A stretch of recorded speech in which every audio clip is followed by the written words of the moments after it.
এরপর ঢাকনাটা খুলবো আবার একটু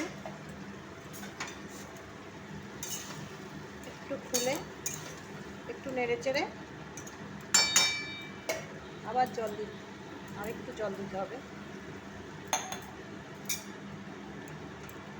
আর একটু জল দেবো, দিয়ে মাছগুলো এর উপর থেকে ছড়িয়ে দেবো,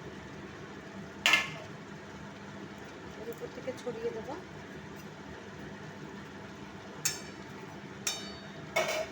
ছড়িয়ে দিলে দিয়ে একটু ধনেপাতা দিয়ে দেবো এর উপরে,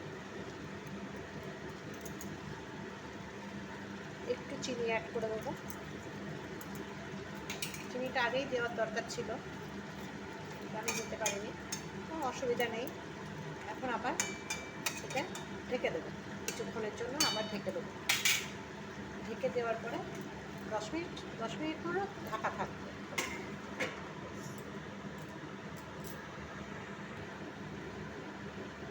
একটু খুলে দেখবো এবার, এখনও ঝোলটা রয়েছে, ঝোলটা কিন্তু পুরোপুরি শুকিয়ে যাবে, একদম পুরো শুকিয়ে ফুটছে, দেখুন কীভাবে ঝোলটা কিন্তু রাখবো না, ঝোলটা একদম শুকিয়ে যাবে, একদম শুকিয়ে যখন তেল তেল ভাব হবে তখন এটা নামিয়ে দেবো। দেখুন একটু নতুন সবজি, এখন পেঁয়াজ কলি, টমেটো, মূলো, ঝিম এগুলো দিয়ে করলে ভালোই লাগবে খেতে, করে খেয়ে দেখি বাড়িতে।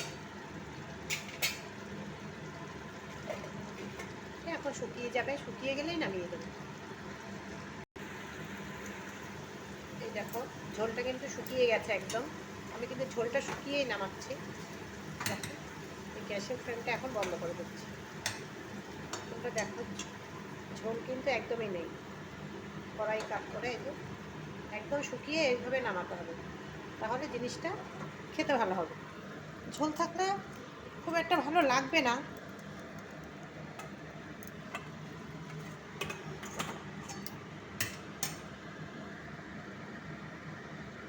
দেখো এই যে নামিয়ে দিলাম, ভালো লাগলে একটা কমেন্ট করো, যদি ভালো লাগে একটু ঝাল ঝাল হলে জিনিসটা এই চচ্চড়িটা ভালো লাগবে খেতে, যে যদি বাচ্চা টাচ্চা খায় তো ওর জন্য একটু ঝালটা কম, একটু ঝাল ঝাল হলে ভালো লাগবে চচ্চড়িটা।